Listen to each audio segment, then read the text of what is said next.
You're on a journey through the Bible to experience the epic story of God and to learn your part to play in the unfolding drama. Prepare for your role as you learn your history, your enemy, and your king. Welcome to the Bible Brief. Join us today as we see the split of the United Kingdom of Israel. One kingdom becomes two, and the new rebellion begins with new golden calves. You're listening to the Bible Brief.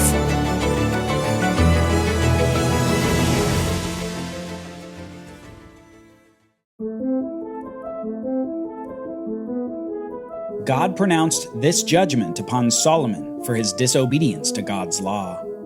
He said, "Because you have done this and have not kept my covenant and my statutes, which I have commanded you, I will tear the kingdom away from you and give it to your servant. Nevertheless, for the sake of your father David, I will not do it in your lifetime. I will tear it out of the hand of your son. Yet I will not tear the whole kingdom away from him. I will give one tribe to your son for the sake of my servant David and for the sake of Jerusalem, which I have chosen." Solomon had disobeyed God, marrying foreign women while breaking other laws that God gave to Israel's kings. And for Solomon's sins, God is going to split the kingdom. The glory of united Israel is about to fade. But don't miss the thread of continuity in God's judgment. David's tribe, the tribe of Judah, will maintain rule over Jerusalem. After all, God made promises to David, and God doesn't forget his promises. Soon the plot begins to thicken, and God announces coming events through one of his prophets. God's prophet is sent to someone who, thus far, is essentially unknown to the story. He's a servant of Solomon, and he apparently helped administer the labor used in some of Solomon's building projects in the nation. The servant's name is Jeroboam, and the prophet comes to Jeroboam with a symbolic act. The prophet comes to the man, takes a new piece of clothing, and rips it into 12 pieces.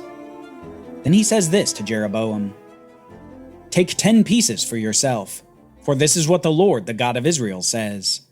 Behold, I will tear the kingdom out of the hand of Solomon, and I will give you 10 tribes.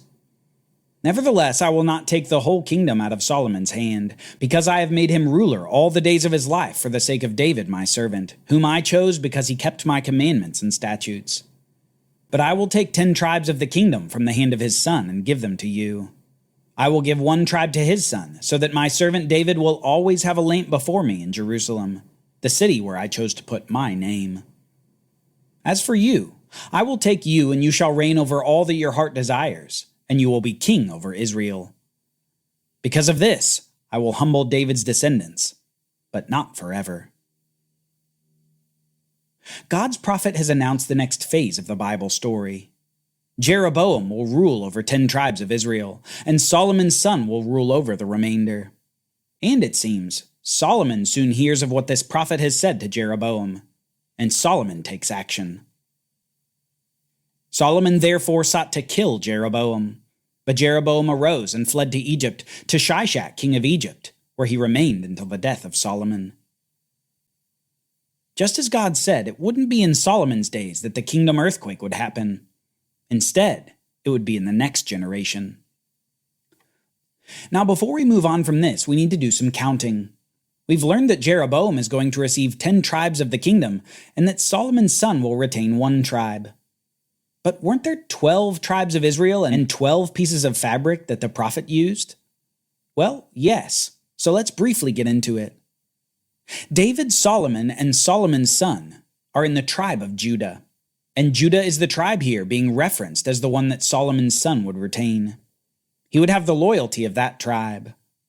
But if Jeroboam was only going to get 10 tribes in the kingdom split, 2 tribes would need to be ruled by Solomon's son, not just 1. Well, apparently another tribe, the tribe of Benjamin, decided to keep allegiance to Judah and its kings rather than to go with the other 10 tribes. Benjamin's territory was small, close to Judah's territory, and historically had a very close connection with the tribe of Judah. So it was natural for them to be counted with Judah rather than the other 10 tribes. Apparently Judah was singled out because of its prominence rather than its exclusivity, as if it would be the only tribe to be ruled over by Solomon's son. To sum it all up, it would be 10 tribes to be ruled by Jeroboam, and 2 tribes to be ruled by Solomon's son. But there's one additional item here that we don't want to miss. It's the way that the prophet makes his prophecy. Note that he uses a physical action to demonstrate the content of the prophecy. He tears a piece of clothing into 12 pieces and divides the pieces. This is a common occurrence in the Bible where prophets will, in a way, act out their prophecies or their message through small actions or, in some cases, major life decisions. Often they are commanded by God to do these things. These prophetic acts demonstrate intangible prophecies in a very tangible way to the hearers of God's words. The point is, we need to get used to this. Prophets often live out or act out the words that God has commanded them to announce. And this was one case of many when this prophet goes to the future king over 10 tribes, Jeroboam. After Solomon's death, his son takes the throne next, and this is where things begin to rapidly unravel. Solomon's son is named Rehoboam, and Rehoboam does not have the wisdom of his father. This is exemplified in his decisions toward the people of Israel. These people are tired from all the building projects of Solomon. They need a break from building and they need some lighter work. So they decide to appeal to the new king to make them labor less than Solomon had required of them. Among those people, however, was the man we've already met, one who had fled to Egypt during Solomon's reign but was back. This was Jeroboam. Now that Solomon was dead, Jeroboam is back in Israel. Israel begins pleading for lighter labor under King Rehoboam, and the king decides to get some advice. He asks the old men who had helped advise Solomon, and he also asks some of the younger advisors his own age. The old men advise him to gently respond to the people, while the young men advise him to double down on the work that his father had required of them. 2 different responses from 2 different generations. So Rehoboam, perhaps thinking that a presentation of strength might help his consolidation of power, he says this to Israel when they all meet up again. "Whereas my father made your yoke heavy, I will add to your yoke. Whereas my father scourged you with whips, I will scourge you with scorpions." Rehoboam sides with his younger advisors and announces heavy labor and harsh discipline for the people of Israel, surely to the people's dismay. Rather than a gentle king, it appears they will get a haughty tyrant. And this development, well, it develops legs of its own. Years prior, the seeds of rebellion had been sown. They'd been watered for a few generations, and now, with this word from King Rehoboam, they sprout. The people respond like this. When all Israel saw that the king had refused to listen to them, they answered the king, "What portion do we have in David, and what inheritance in the son of Jesse? To your tents, O Israel, look now to your own house, O David." So the Israelites went home, but Rehoboam still reigned over the Israelites living in the cities of Judah. So to this day, Israel has been in rebellion against the house of David. The kingdom has split. What the prophet foretold years prior has finally come to pass. The northern 10 tribes were torn away from Rehoboam, and now Jeroboam would rule over the northern kingdom, while Rehoboam, Solomon's son, would retain rule over the southern kingdom of 2 tribes. In just a few days, new allegiances are set, and one kingdom had become 2. The north rebelled, and the south was now small in size and insignificant in worldly power. But don't miss this. Note that the northern kingdom is described as being in rebellion against the house of David. God's choice to allow Jeroboam to rule over the 10 northern tribes doesn't mean that God was rewarding righteousness on Jeroboam's part, nor that Jeroboam had earned it. Instead, God was using Jeroboam's rebellion to accomplish his judgment on Solomon's sin, a judgment that spilled over into the reign of his son. As if to underline this point, that this northern kingdom was a rebellious kingdom, we need only to see what they do almost immediately upon gaining independence. Jeroboam, desiring consolidation and stability, decides to go his own way. Jeroboam said in his heart, "Now the kingdom might revert to the house of David. If these people go up to offer sacrifices in the temple of the Lord at Jerusalem, their hearts will return to their lord, Rehoboam, king of Judah. Then they will kill me and return to Rehoboam." After seeking advice, the king made 2 golden calves and said to the people, "Going up to Jerusalem is too much for you. Here, O Israel, are your gods, who brought you up out of the land of Egypt." 1 calf he set up in Bethel, and the other in Dan, and this thing became a sin. The people walked as far as Dan to worship before one of the calves. Jeroboam also built shrines on the high places and appointed from every class of people priests who were not from the tribe of Levi. Did you hear the nearly direct quote embedded in Jeroboam's statement to the people? You read almost the exact same words way back in Exodus chapter 32.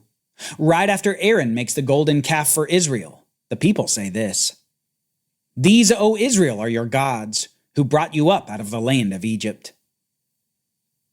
Jeroboam is either so ignorant of the law that he ironically and unknowingly quotes the rebellion at Sinai, or he's familiar enough with the law that he purposely quotes the rebellion.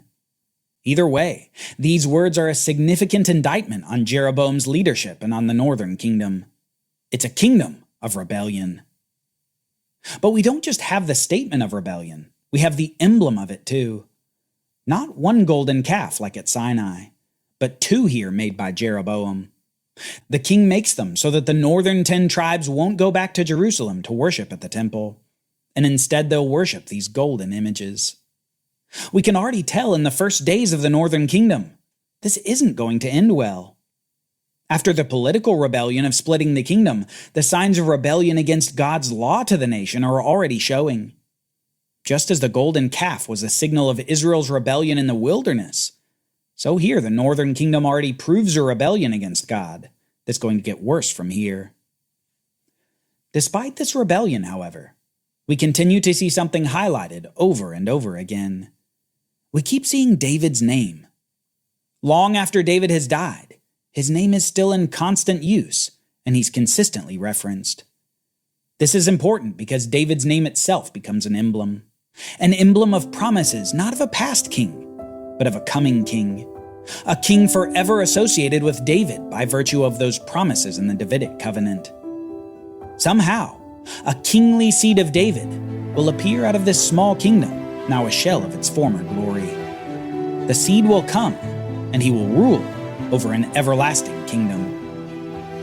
All this mention of David is a constant reminder to us as we read. Just as God has not forgotten his covenant with Abraham, he will not forget his covenant with David.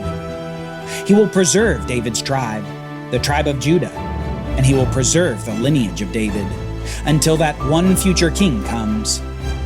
Despite the rebellion of the northern kingdom of Israel, a future king will rule on David's throne over a reunited Israel.